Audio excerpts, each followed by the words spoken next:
El Concilio de Nicea. El concilio se reunió por fin en la ciudad de Nicea, en el Asia Menor y cerca de Constantinopla en el año 325. Es esta asamblea la que la posteridad conoce como el primer concilio ecuménico, es decir, universal. El número exacto de los obispos que asistieron al concilio nos es desconocido, pero al parecer fueron unos 300. Para comprender la importancia de lo que estaba aconteciendo, recordemos que varios de los presentes habían sufrido cárcel, tortura o exilio poco antes, y que algunos llevaban en sus cuerpos las marcas físicas de su fidelidad. Y ahora, pocos años después de aquellos días de pruebas, todos estos obispos eran invitados a reunirse en la ciudad de Nicea y el emperador cubría todos sus gastos. Muchos de los presentes se conocían de oídas o por correspondencia, pero ahora, por primera vez en la historia de la Iglesia, podían tener una visión física de la universalidad de su fe. En su vida de Constantino, Eusebio de Cesarea nos describe la escena. Allí se reunieron los más distinguidos ministros de Dios de Europa, Libia, es decir, África, y Asia. Una sola casa de oración, como si hubiera sido ampliada por obra de Dios, cobijaba a sirios y cilicios, fenicios y árabes, delegados de la Palestina y del Egipto, tébanos y libios, junto a los que venían de la región de Mesopotamia. Había también un obispo persa y tampoco faltaba un escita en la asamblea.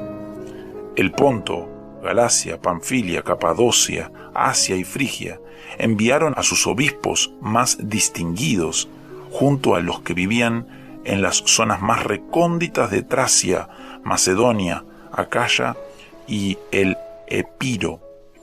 Hasta de la misma España, uno de gran fama, Ocio de Córdoba, se sentó como miembro de la gran asamblea.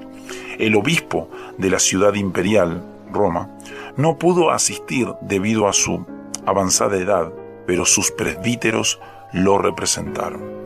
Constantino es el primer príncipe de todas las edades en haber juntado semejante guirnalda mediante el vínculo de la paz y habérsela presentado a su Salvador como ofrenda de gratitud por las victorias que había logrado sobre todos sus enemigos. Fin de la cita. En este ambiente de euforia, los obispos se dedicaron a discutir las muchas cuestiones legislativas que era necesario resolver una vez terminada la persecución. La asamblea aprobó una serie de reglas para la readmisión de los caídos, acerca del modo en que los presbíteros y obispos debían ser elegidos y ordenados, y sobre el orden de precedencia entre las diversas sedes. Pero la cuestión más escabrosa que el concilio de Nicea tenía que discutir era la controversia arriana. En lo referente a este asunto, había en el concilio varias tendencias. En primer lugar, había un grupo pequeño de arrianos convencidos, capitaneados por Eusebio de Nicomedia, personaje importantísimo en toda esta controversia, que no ha de confundirse con Eusebio de Cesarea. Puesto que Arrio no era obispo, no tenía derecho a participar en las deliberaciones del concilio. En todo caso, Eusebio y los suyos estaban convencidos de que su posición era correcta y que tan pronto como la asamblea escuchase su punto de vista, expuesto con toda claridad, reivindicaría a Arrio y reprendería a Alejandro por haberle condenado. En segundo lugar, había un pequeño grupo que estaba convencido de que las doctrinas de Arrio ponían en peligro el centro mismo de la fe cristiana y que por tanto era necesario condenarlas. El jefe de este grupo era Alejandro de Alejandría. Junto a él estaba un joven diácono que después se haría famoso como uno de los gigantes cristianos del siglo IV, Atanasio. Los obispos que procedían del oeste, es decir, de la región del imperio donde se hablaba el latín, no se interesaban en la especulación teológica. Para ellos la doctrina de la Trinidad se resumía en la vieja fórmula enunciada por Tertuliano más de un siglo antes: una substancia y 3 personas. Otro pequeño grupo, probablemente no más de 3 o 4, sostenía posiciones cercanas al patripasionismo, es decir, la doctrina según la cual el Padre y el Hijo son uno mismo y por tanto el Padre sufrió en la cruz.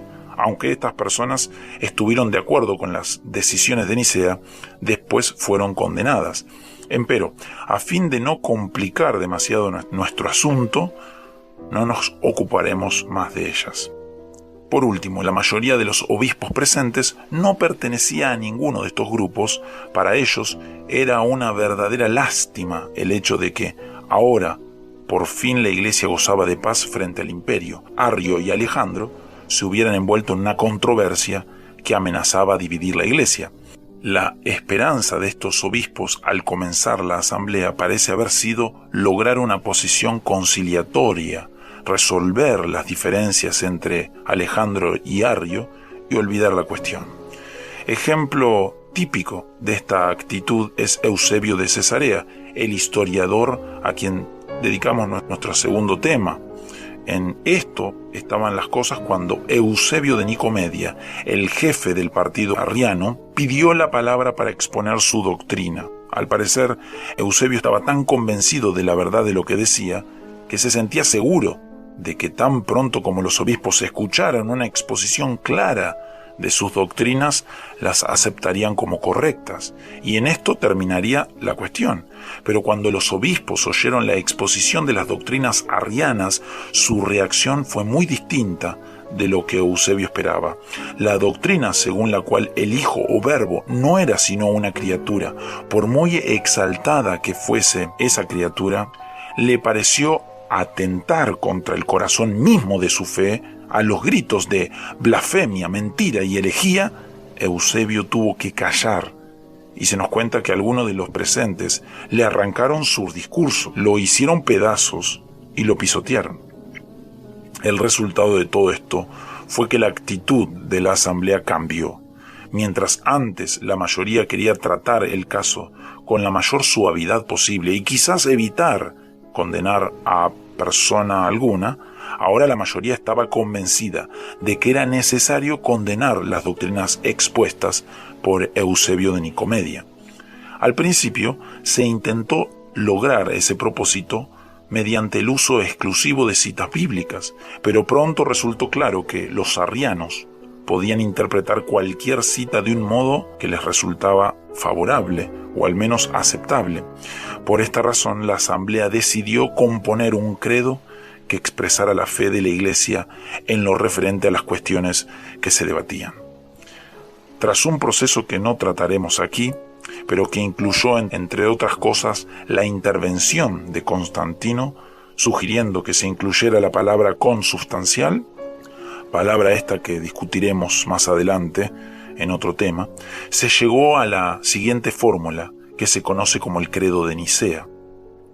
Creemos en un Dios Padre todopoderoso, hacedor de todas las cosas visibles e invisibles, y en un Señor Jesucristo, el Hijo de Dios, engendrado como el unigénito del Padre, es decir, de la substancia del Padre, Dios de Dios, luz de luz, Dios verdadero de Dios verdadero, engendrado, no hecho, consubstancial al Padre, mediante el cual todas las cosas fueron hechas, tanto las que están en los cielos como las que están en la tierra, quien para nosotros los humanos y para nuestra salvación descendió y se hizo carne, se hizo humano y sufrió, resucitó al tercer día y vendrá a juzgar a los vivos y a los muertos, y en el Espíritu Santo.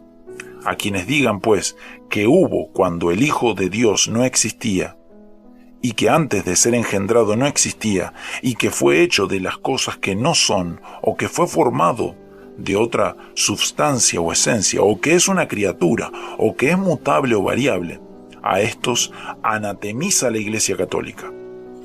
Esta fórmula, a la que después se le añadieron varias cláusulas y se le restaron los anatemas del último párrafo, es la base de lo que hoy se llama credo niceno, que es el credo cristiano más universalmente aceptado, el llamado credo de los apóstoles, por haberse originado en Roma y nunca haber sido conocido en el Oriente.